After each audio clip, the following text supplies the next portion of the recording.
You were listening to the You Gotta Laugh podcast. Sure. With your boy Edgar Robledo. Turn it up. Turn it up. It gets you out of breath.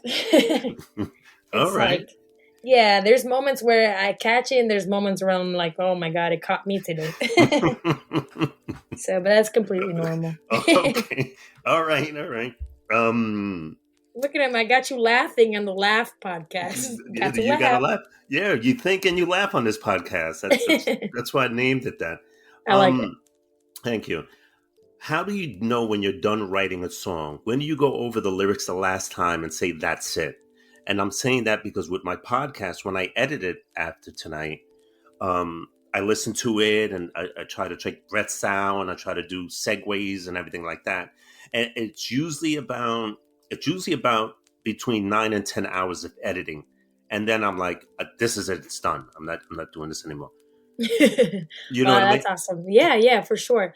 I am the way I know that the song is done, whether it's my own song where I'm singing it solely, like if it's just a solo, or if it's a feature. For me, I try to make sure that all of the elements are in there. For example, in the way I write, I love to be witty. I love to have wordplay. I like using metaphors. I like using everything to create an experience and to create that image. Now, I know that it's done when I've done my job, when I have all of those key elements in there, and when the point has gotten across. That's when I know it's done. The theme has already been said. It starts out in the verses. The hook screams the theme out, but the verses tell the story, kind of thing. Like when everything pieces together and the story is well told, I just know it's done. Chef's kiss. Gotcha. All right. So it's kind of like a template. You have criteria, let's say. Right. Gotcha. Okay. All right. That's good. That's good to know. I just listen to it. I'm like, this shit is done. I can't listen to this no more. I'm tired of listening to it. Right. I feel that. Right. It's like I had enough. I can't. There'd be some nights when I'm like, all right, I'll come home or edit. It'll be 20 minutes, and I'm like, all right, I can't do this right now. I don't want to do this. Yeah, you need an ear break. Yeah. Yeah, you do. Even in music, you need an ear break. Like if the producer has continuously been working on the beat for like hours and we're done with the song, he's like, I need an ear break because it's just too much at this point. You just hear the same thing. Yeah, it gets monotonous, It does.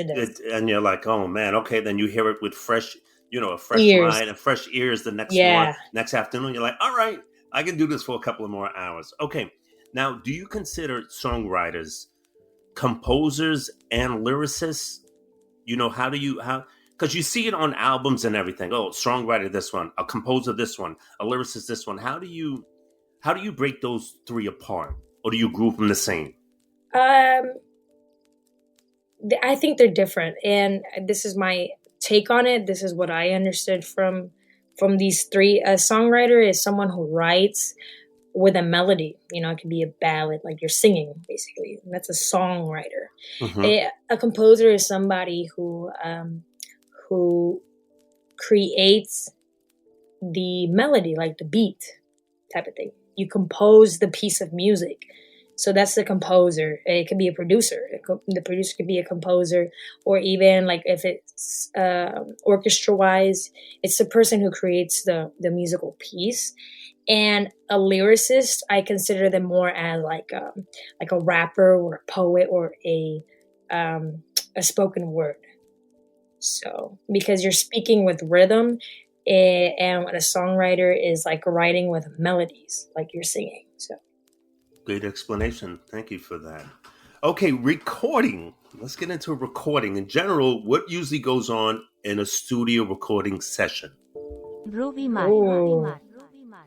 Like, Ruby, come on, we're going to the studio. We got the beat down there, the song, or how does it transpire? Actually, it's very spontaneous most of the time, or sometimes I just, I schedule it. But what goes in a studio session, these are my essentials, at least. I want to have people that are in there, that are beneficial to the song that is being created. And I want to have, a person who I trust, a person who has. I like to have different mindsets, right? I Mm-hmm. like to have an audience, but I also like to have another songwriter there, and even someone who is good with vocal arrangements. That way, I can just get the best out of the best. So that's what my studio sessions look like. It mostly consists of like maybe 2 to 3 people, max. Sometimes I'm in somebody else's studio session because I'm the feature, right? Mm-hmm. And maybe they might have like a whole party in there with bottles and everything. But for me specifically, I like to narrow things down and have a very small circle when I'm recording. Gotcha. Do you feel they could be too many people in the studio?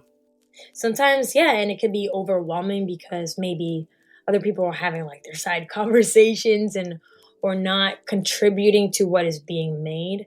But it wouldn't bother me if, like, let's say there was 20 people in one room. It wouldn't bother me if everybody was focused on the same goal and executing the same thing. Like if everyone was in one spirit, it wouldn't bother me because I've done that before.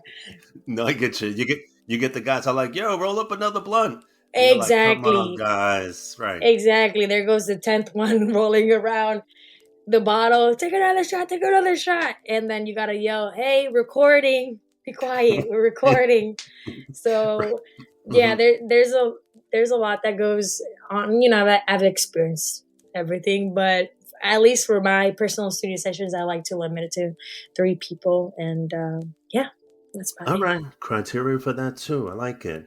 Um, do you, and if you do, how do you prepare your voice for a studio recording session? For me,